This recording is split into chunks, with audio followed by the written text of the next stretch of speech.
Welcome to the Deep Dive. We're the show that takes all that high-level research, the strategic thinking, and boils it down into knowledge you can actually use, like right now. And today, we're doing a deep dive that's really focused. It's all about professional authority, how you get that genuine, that instant credibility. Yeah, and our sources, they really cut through the usual stuff. We're not talking about, just being charismatic or charming or waiting for that promotion to give you the green light. No, we are drilling down into the behaviors behind what they call executive presence. We're unpacking how the best leaders earn real, solid trust without, constantly trying to get everyone's approval. That's exactly it. That's the mission here. What this material does is pinpoint specific, repeatable things you do. Actions that either build up your leadership credibility like that, or just as fast, completely undermine it. So the goal is really precise. It's about shaping how you act, how you communicate, so that people just instinctively trust you, peers, subordinates, everyone. It's really about how you carry yourself in the role, whatever your actual title is. Okay, so what's the takeaway for you listening right now? We've basically synthesized this into a kind of playbook.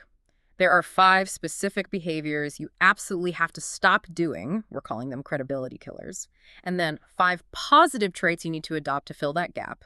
Let's actually jump straight into the negatives first. Why? Because, well, stopping bad habits is often quicker than building new good ones. Right. And we start with an idea that maybe feels a bit backward at first. Authority, it seems, is often built not by adding stuff, but by taking things away, surgically removing them. Yeah. You earn trust by eliminating weak actions. And our sources identify 5 really specific behavioral habits, call them BICs, that just scream lack of control or confidence. They immediately damage a leader's standing. Okay, this is where it gets interesting. Because the first 3 things we're going to talk about, they often feel like you're just being careful doing your homework. But they actually signal the opposite of authority. Let's start with number 1. Overexplaining. We're all taught, be thorough, cover your bases. But why does giving like a 3-page rationale for a simple decision make you look weak, not competent? Well, because over-explaining, it doesn't just suggest you're insecure. It actually kind of reopens the discussion. Think about it. You make a firm decision, then immediately dive into this long justification. What you're telling your team, implicitly, is that the decision's authority depends on how well you defend it right now. You've basically invited them to pick it apart, to debate the reasoning rather than trusting the decision itself. Strong leader. They state the conclusion. They trust their team, assumes the necessary background work was solid. That's a really important reframe. It's not just about seeming insecure, it's actually wasting the team's energy, right? Okay, number 2 killer. This one's often physical.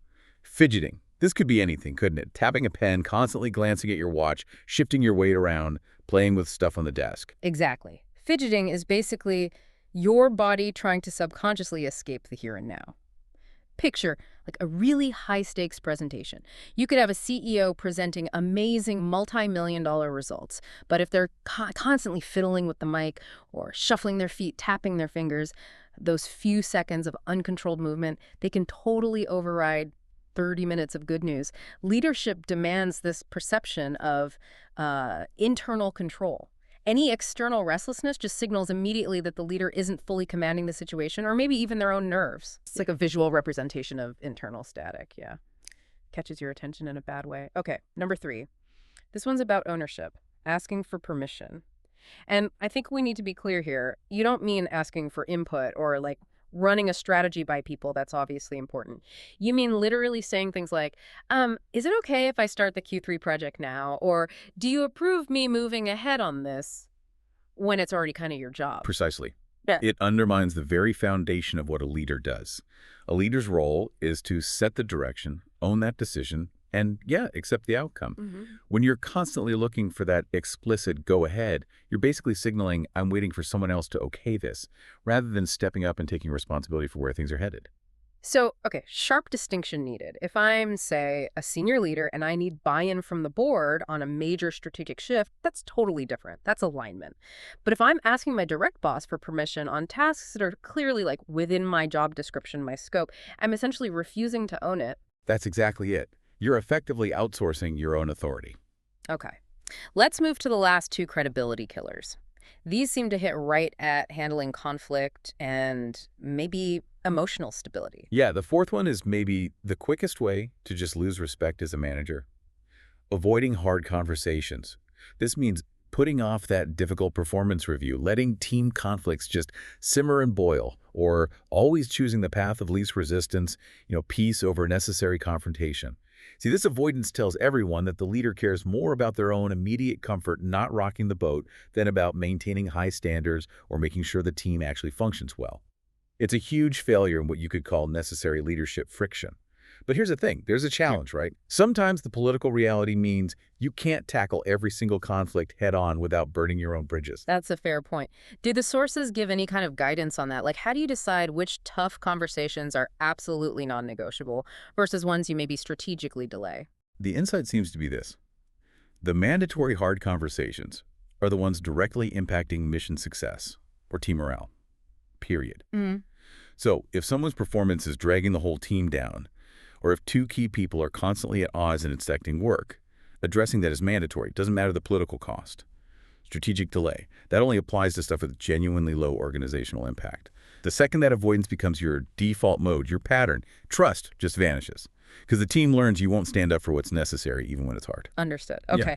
And the fifth killer, which you mentioned is really destructive to team psychology, is being inconsistent. Yeah, inconsistency demolishes emotional predictability. And predictability, that's the bedrock. That's what makes a work environment feel safe. If your team walks in every day wondering which version of you they're going to get, are you chill today or super critical? Are the goalposts here or way over there? They end up spending all their mental energy trying to figure you out. They're not focused on the actual work, the mission. It creates this environment of, frankly, psychological hazard. And the irony, which we need to talk about more, is that leaders do need to be dynamic, adaptable. But they also have to be predictable in their emotional responses, their standards. Inconsistency just signals chaos.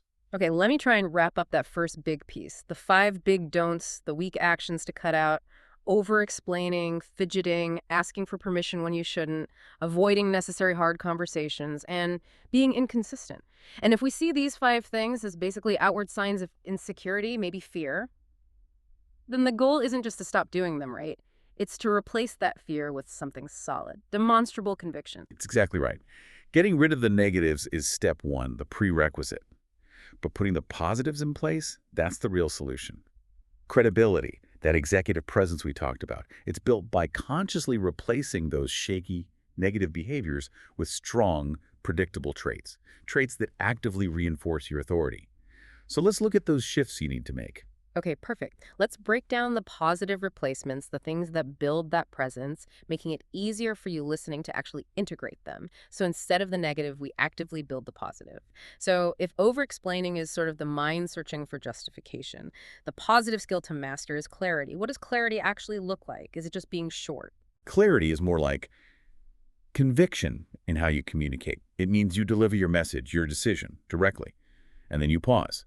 That pause is actually super important. It makes the audience sit with the decision, absorb it, rather than getting lost in all the supporting details you might feel tempted to add. Clarity isn't about being simplistic. It's about being complete in your core statement and then letting silence do the work. Let the weight land. That silence feels like the polar opposite of that anxious need to just keep talking, keep explaining. Okay, moving to the physical side. If fidgeting is the body saying, get me out of here, the replacement skill is control. Yes, control is about physical stillness. It communicates, I am fully here, I'm present, and I own this space. It's about measured movements, focused eye contact, even intentional breathing. Externally, this comes across as gravitas, presence. When a leader projects this kind of physical control, the team just instinctively trusts that leader can handle pressure, internal or external, without falling apart. And if asking for permission is about giving away your authority, the replacement trait is ownership. We should probably unpack this one a bit more. Where's the line between owning your decision and, say, taking the fall for a systemic issue you couldn't control? That's a really crucial distinction. Ownership isn't about being a martyr, taking blame for everything. Ownership means you make the call based on the info you have, and you are accountable for how it plays out, the process and the outcome, good or bad. It allows you to say, look, this was the best decision with what we knew then. It didn't work out as planned, and here's what we're learning. Here's the fix. The key difference is the leader decides and then owns the response, the corrective action. Seeking approval avoids the risk. Ownership absorbs it. Ownership. It sounds almost like a psychological shift. Moving from seeing yourself as just part of the machine to being the architect of your piece of the outcome. It really is. Okay, now let's tackle the replacements for those last two negatives, the ones dealing with complexity and conflict. So the replacement for avoiding hard conversations is confrontation with composure. Now, this is not about being aggressive or picking fights. Not at all. It's about showing you're willing to engage with necessary conflict, whether that's with person performance or a really tricky operational issue, but doing it while staying emotionally balanced.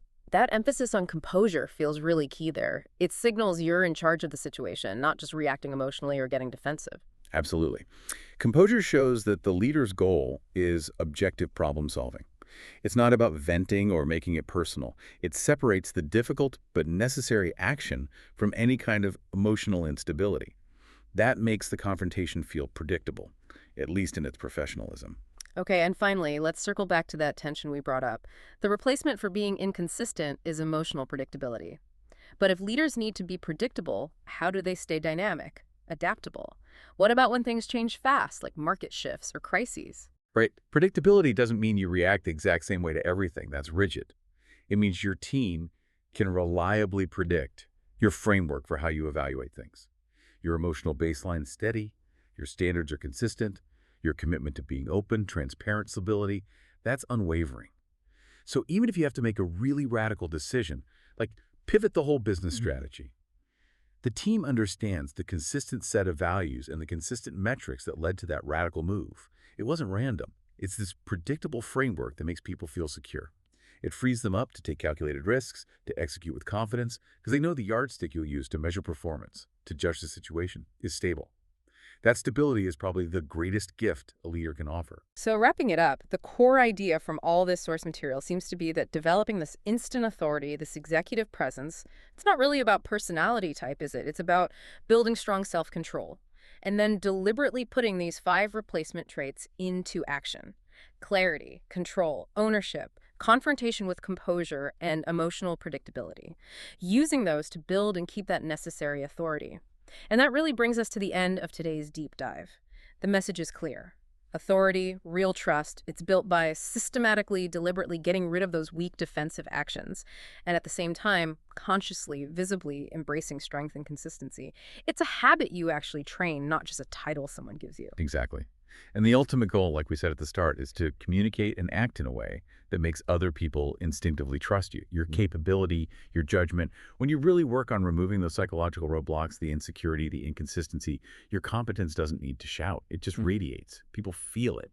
And as always, we want to leave you with that provocative thought, something to maybe chew on this week as you start thinking about eliminating those weak actions we discussed.